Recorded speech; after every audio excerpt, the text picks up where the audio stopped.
Hey guys, we've got a Kale deck diary today, and it has been a little long time coming. Apologies for that. I've been a little bit busy. I haven't even been able to play Dragon Ball Super in the last 3 weeks, so that's pretty upsetting. And not to bury the lead, but I am struggling to make Kale work. I like the deck in theory. The lines of play, they require a little bit of practice, and I'm working them out and I'm getting it, and it still just doesn't feel quite right. So at the moment, Kale feels like timid little Kale base form. So how do we get her to roid out into legendary Super Saiyan Kale? The answer is, of course, just like in the anime with Cauliflower. So turn one, ideally, you will want to play this Cauliflower. And the thing to realize though is it doesn't ramp as hard as you might want it to. Like, you're probably not ramping until turn 3, at least. You could ramp turn 2, but you'd want to play Unison turn 2. So, turn 2, maybe you could play this Cauliflower, attack with her, Sensu Bean it, and then you could ramp. Or turn 2, you could play the Unison. The Unison is important for this deck. It's that extra ramp. It's an easier ramp to get off than paying energy for these two Cauliflowers if your opponent doesn't attack a Unison much, which is why a God Sealing is important. Protect a Unison as much as you can. Dimension Magic's a good negate to use as well, because if you have enough in your drop, you can do it when you have no energy up. Self-Awakening, I'm finding important, because if your opponent does not let you awaken and just attacks a Unison, then you're going to have a bad time. So, Kaba, I'm finding important. This Kale, not really finding that important.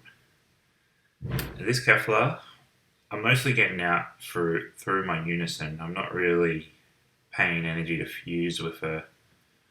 But that's also because I'm not running enough of these Kales, and the Cauliflowers I'm wanting to ramp with, so I don't want to use them as fusion fodder.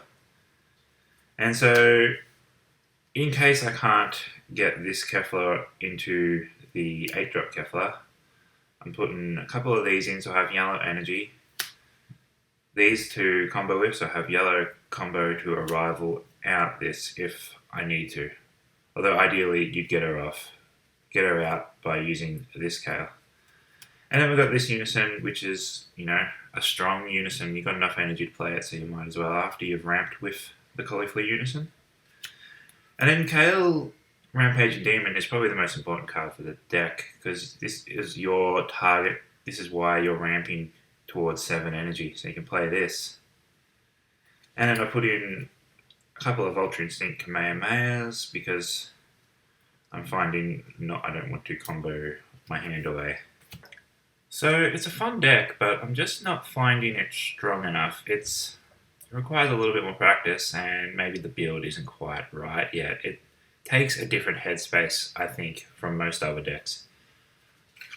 Now, because I like playing jank, I've been thinking about putting in some red. I really just want to use these cards for the sake of it, because I have them, although now we've just had reveal of this new God Priest deck, so that would probably use them. But if I can throw those in, and then I can play my favourite all-time card. I love Saiyan Onslaught Kefla. I love the art, I love its ability. I just wish it was a little bit more playable.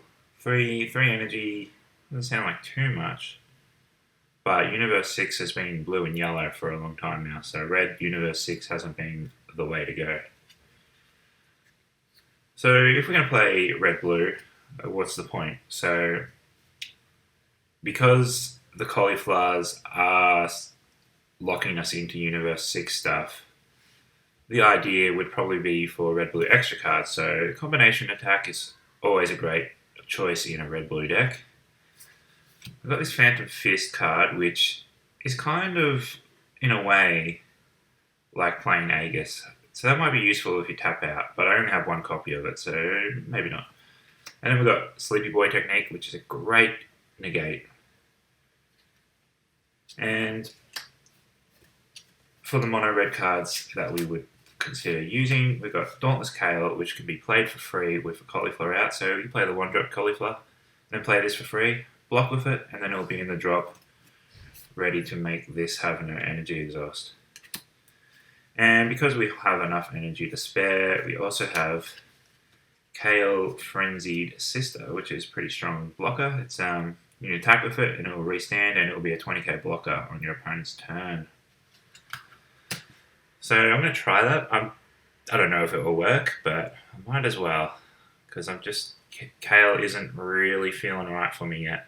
I didn't want to make a video for Kale until I'd worked out something strong, but it is also the point of these deck diaries that we learn together what's working and what's not working.